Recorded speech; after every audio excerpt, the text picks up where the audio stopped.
हाय बच्चों, शुभोदय।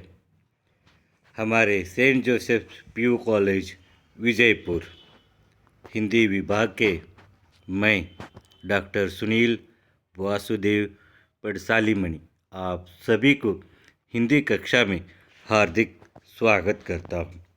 तो बच्चों, आज हम लोग हिंदी साहित्य के श्रेष्ठ कवि नरेंद्र शर्मा द्वारा रचित कायर मत बन कविता का अध्ययन कर रहे हैं।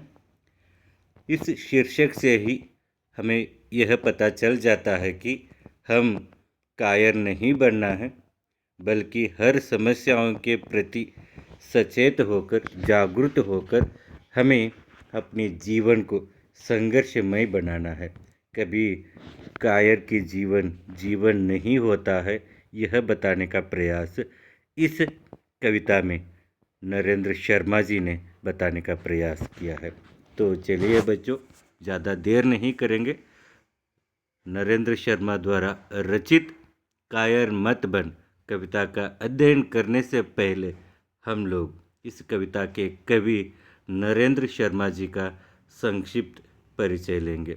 आपके मोबाइल के पर्दे पर आप देख सकते हैं कि पंडित नरेंद्र शर्मा जी का भावचित्र यही है जो इंसान को, व्यक्ति को, मानव को कायर नहीं बनने का संदेश देते हैं। तो इस प्रकार पंडित नरेंद्र शर्मा जो हिंदी साहित्य के क्षेत्र में अपने आप की बहुत अहम भूमिका निभाते हैं। तो चलिए इनका परिचय इस प्रकार आपके मोबाइल के पर्दे पर आप देख सकते हैं। कायर मत बन, कवि नरेंद्र शर्मा। नरेंद्र शर्मा का जन्म 1930 में उत्तर प्रदेश के बुलंदशहर जिले के जहांगीरपुर नामक एक गांव में हुआ।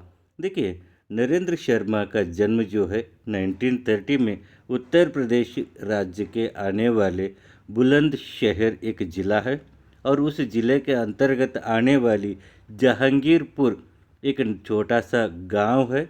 उस गांव में उनका जन्म होता है। आपने 1936 में प्रयाग विश्वविद्यालय से एमए की परीक्षा उत्तीर्ण की। देखिए, इसके बाद उन्होंने 1936 में प्रयाग यानी कि पुराना विश्वविद्यालय कहलाने वाले प्रयाग विश्वविद्यालय से इन्होंने एमए की परीक्षा पास कर ली।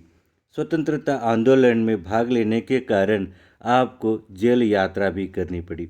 बहुत बार उस समय पर स्वतंत्रता आंदोलन चल रहा था, ब्रिटिश के खिलाफ बहुत नारे लग रहे थे। उसमें भाग लेने के कारण इनको भी बहुत बार जेल की यात्रा करना पड़ा, जेल जाना पड़ा। जेल में रहकर भी इन्होंने साहित्य की सेवा बिल्कुल नहीं की है। इसके बाद 1954 में आपको मुंबई के आकाशवाणी केंद्र में विविध भारती कार्यक्रम का संचालक नियुक्त किया गया। देखिए, इसके बाद आपकी जीवन की प्रमुख उपलब्धि जो है, स्वतंत्रता हासिल करने के बाद भारत जिन प्रकार ब्रिटिशों से आज़ाद होने के बाद इनकी सेवाओं को देखकर मुंबई आकाशवाणी केंद्र के प्रमुख संचालक के रूप में नरेंद्र शर्मा जी को नियुक्त किया जाता है। इसके साथ इनका जीवन जो है हमेशा संघर्षमय रहा, हमेशा आदर्श प्रिय रहा, हमेशा मार्गदर्शनीय रहा। चलिए अभी इनका प्रमुख रचनाओं के बारे में अगर देखा जाए, जिक्र किया जाए, तो इनकी प्रमुख रचनाएं जो है इस प्रकार है। जो कविता संग्रह, सबसे पहले हम लोग देख सकते हैं कि कविता संग्रह में प्रभात फेरी, शूल फूल, प्रवासी के गीत, पलाश वन, मिट्टी और फूल, कदली वन, हंसमाला, रक्त चंदन, बहुत रात रोए आदि इनकी प्रमुख कविता संग्रह है। देखिए, कविता संग्रह में जैसे कि टाइटल से ही, शीर्षक से ही हमें इनकी कविताओं को पढ़ने का मन करता है। जैसे उनकी शीर्षक का, कविताओं का शीर्षक देखिए, किताबों का शीर्षक देखिए कि प्रभात फेरी, शूल फूल, प्रवासी के गीत, पलाशवन, मिट्टी और फूल, कदलीवन, हंसमाला, रक्त चंदन और बहुत रात रोए, ये आदि इनकी प्रमुख कविता संग्रह है। द्रौपदी, उत्तरजय तथा सुवर्ण इनके प्रमुख खंड काव्य माना जाता है। इसके अलावा इन्होंने खंड काव्य भी लिखे हैं, जैसे कि द्रौपदी, उत्तरजय तथा सुवर्ण। देखिए, खास करके ऐसे साहित्यकार जो है साहित्य की सेवाओं के क्षेत्र में अपने आप को समर्पित करते हैं। देखिए, आगे कहते हैं कि आपकी रचनाओं में, इनकी खास करके इनकी रचनाओं में हम लोग क्या क्या देख सकते हैं, इसके बारे में यहाँ पर थोड़ा विचार कर सकते हैं कि आपकी रचनाओं में शृंगारिकता, दार्शनिकता तथा प्रतीकात्मकता का दृष्टिगोचर होती है। देखिए, इनके साहित्य में खास करके इनकी रचनाओं को पढ़ने के बाद हमें एक श्रृंगार का जो रूप देखने को मिलता है, जो दर्शन का जो मिलता है, जिस प्रकार हम सही जीवन का दर्शन कर सकते हैं, और उसी प्रकार प्रतीकात्मकता का दृष्टिगोचर भी हमें इनकी रचनाओं से मिलती है। सामाजिक विषमताओं को भी आपने अत्यंत भावुक ढंग से अपने काव्य में स्थान दिया है। समाज की समस्याओं को, समाज की ज्वलंत समस्याओं को उन्होंने अपनी भावुक ढंग से, अत्यंत मार्मिक ढंग से अपनी रचनाओं में प्रमुख स्थान देने का प्रयास डॉक्टर नरेंद्र शर्मा जी ने की है। नरेंद्र शर्मा की भाषा शुद्ध साहित्यिक खड़ी बोली है। इनकी भाषा अत्यंत सरल एवं सहज है, जो साहित्यिक खड़ी बोली मानी जाती है, जिसमें भाषा की सरलता, मधुरता, प्रवाहमयता तथा सरलता विद्यमान है।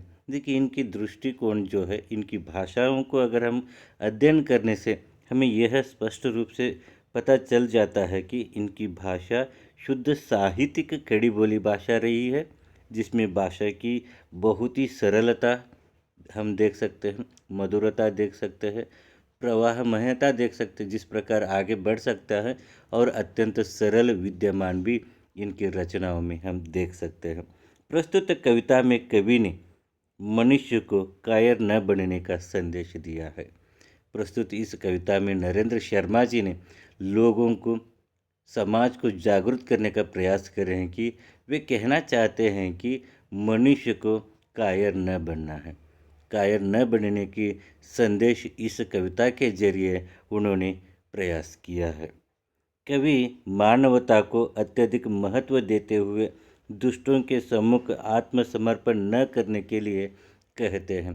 देखिए, कवि नरेंद्र शर्मा जो है, मानव जन्म अत्यंत श्रेष्ठ जन्म, इसका हमने जन्म लिए हैं मानव की दृष्टि से, व्यक्ति के दृष्टि से हमारा अगर जन्म हुआ है, ये हमारी सौभाग्य है, क्योंकि हमने इतनी पवित्र जाति में हमने जन्म लिए हैं। इस महत्व को हम कभी भी दुष्टों के सामने हमारा आत्मसमर्पण करके कायर नहीं बनना है, बल्कि हमें ऐसे लोगों के साथ लड़कर हमारी वीरता को दर्शाना है, हमारी धैर्य साहस को दर्शाने का समय के बारे में कवि नरेंद्र शर्मा बताने का प्रयास कर रहे हैं। कवि कुल मिलाकर यह बताने का संदेश देते हैं कि विद्यार्थी लोगों को अपने जीवन में कायरता बिल्कुल करीब नहीं आने देना है। अपनी जीवन को धैर्य के साथ, वीरता के साथ आगे बढ़ाना चाहिए।